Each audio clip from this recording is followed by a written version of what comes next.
Today's question will help you become better at studying, stay focused, get your homework done, get all the work you want to do done, even though you've been procrastinating, and it will also help you deal with common issues that Asian Americans face, mainly parental disappointment.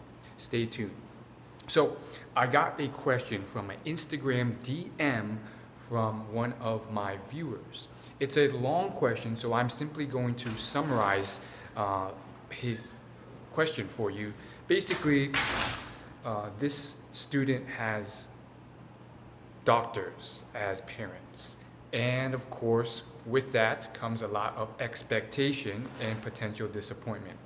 Of course, as expected, he wants to please these parents and really, get them to do well.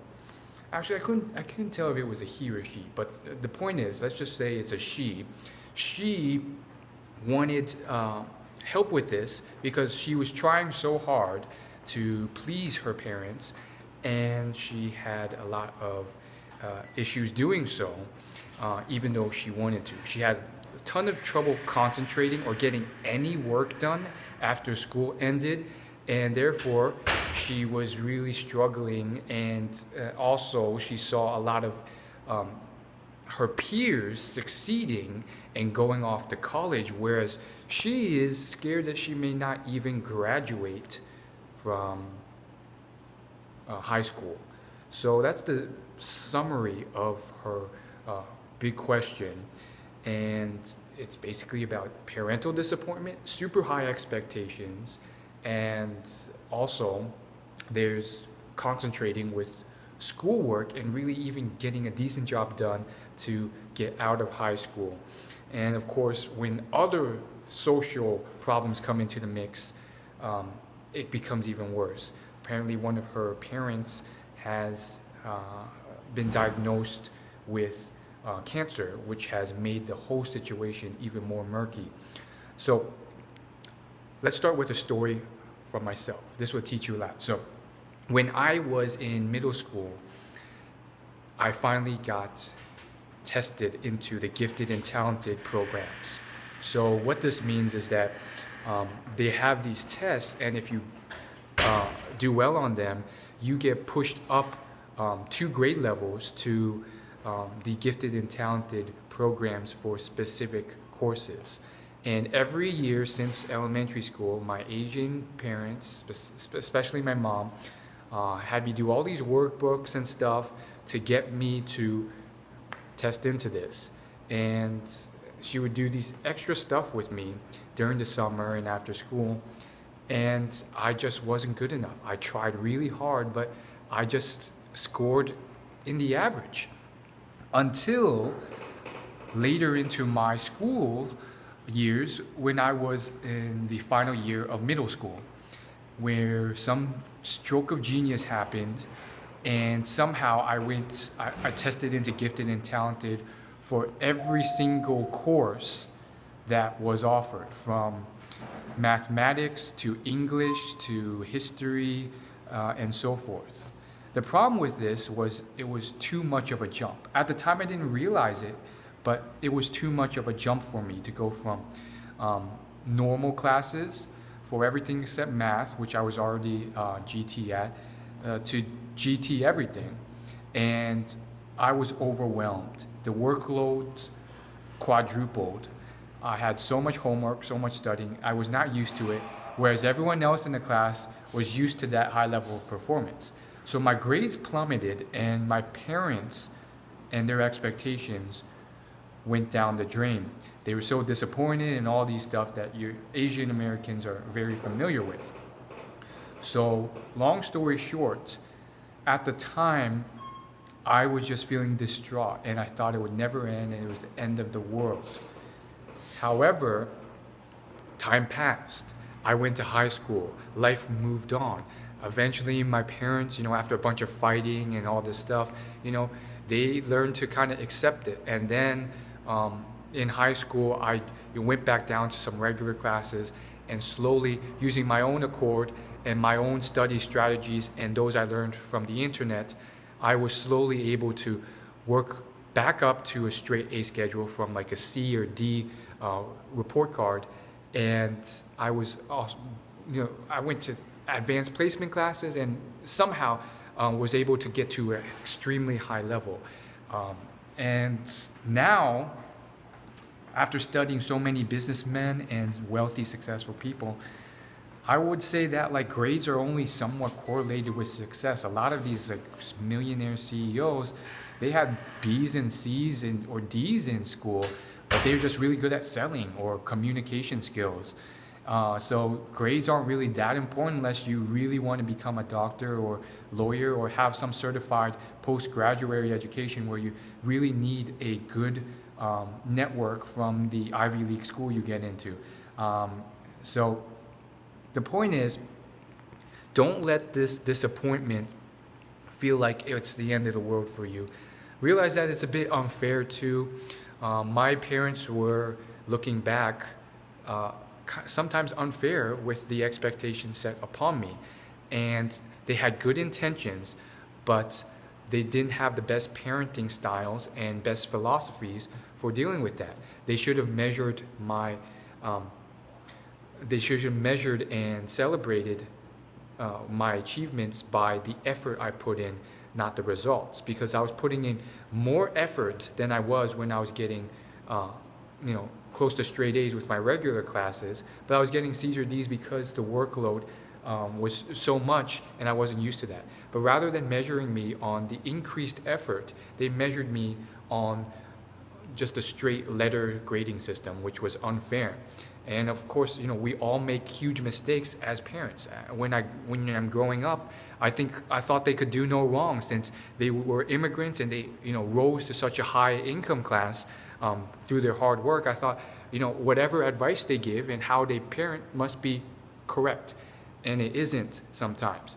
They're, at the end of the day, just humans, immigrants, who are trying their best and could have benefited if they read a few more parenting books and studied the science of parenting. So just keep that in mind. I think that you're placing a lot of expectations on yourself that are maybe too much. Now, let's get into the actual tips that you can use, despite that, to still leverage your studying habits and actually get some results. So you mentioned that you have a huge problem with concentrating at all and getting any work done after your school day. So do the opposite of what I learned from personal experience not to do, which is, jump from nothing to a massive amount. Just like in fitness, you don't want to jump from being 500 pounds overweight and eating junk food every day to all of a sudden eating the most clean, healthy diet and exercising 2 hours per day from nothing. It's too much of a jump. It would be too overwhelming. And psychologically, not mathematically or biologically, but psychologically and emotionally, you can't fathom that big of a jump, and you'll suffer and your results will suffer. So use what I call the nibble technique. Dr. B.J. Fogg from Stanford calls it tiny habits. It's the simple idea of doing a tiny bit. You're not, like Will Smith says, you're not trying to build a giant wall. You're just looking to lay one brick at a time. If you set out to build a giant wall, you're going to fail. Just look at placing this one brick as perfectly as you can. So what do I recommend? The very first step for you is to go ahead and do just 2 minutes of homework as soon as you get home. You can make it even smaller if that's too intimidating. Base it off something that you can do easily and it's like no effort or little effort. And then reward yourself with something healthy. Maybe it's a dance, maybe it's a music video, maybe it's just something else to help you and give you that positive momentum to keep moving forward. So what should you do beyond that? And what's the reasoning behind this? Well, at first you're like, well, it's just 2 minutes of homework. That's not going to get you anywhere. First off, it's to build that momentum to get you started, because if you try and put too much, you will procrastinate forever. The intimidation factor will be there. Start with 2 minutes and very, very gradually and slowly increase that. And then, give some time between that exercise, that work, and then add in a little bit. Maybe 30 minutes later, you add another 2 minutes. And then you do that for a week, and then you increase it from 2 minutes to 4 or 5 minutes. And then a week later, increase it to 6 or 7. It has to be very gradual increase. You may even want to go slower than that, and you may want to add stuff less. But within 6 months to a year, you want to get to a point where you have maybe 15-minute chunks, maybe a 15-minute chunk as soon as you get home, then like a 30-minute break, and then another 15-minute chunk, and then another 30 to 40-minute break, and then another 15-minute chunk.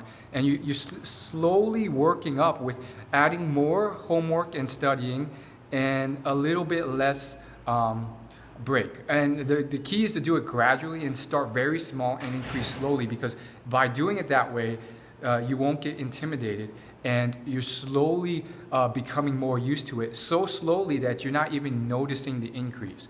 And you'll look back, and all of a sudden, a year or 2 years from now, you'll be doing so much better than you were, and you can't even realize it. Find ways of making it fun. Find ways of making it so that it's not intimidating, and find ways of making it so that it's psychologically building momentum and making you feel more enthusiastic, so that you kind of succeed more. I love to do it as soon as I got home, because the rest of the day I felt some level of achievement because I had done something, rather than wait until the end of the day and build this dread. So I think that's one way of doing it. Different people are different, but I think for most people that's a good way of just like starting out your day, or starting out when you get home with some level of homework or studying, because then you will feel you feel achievement rather than dread and panic and anxiety because you haven't started anything. And so I think that will really get you ahead. Of course, environment helps a lot. Surround yourself with successful students. It'll rub off on you even if you don't even notice or pay active attention. And surround yourself with the best environment you can. Drive to the library. Find somewhere quiet if you prefer quiet places. Stop making excuses and just slowly but surely move forward. Hope this helped. Hit that subscribe button. Thanks for watching.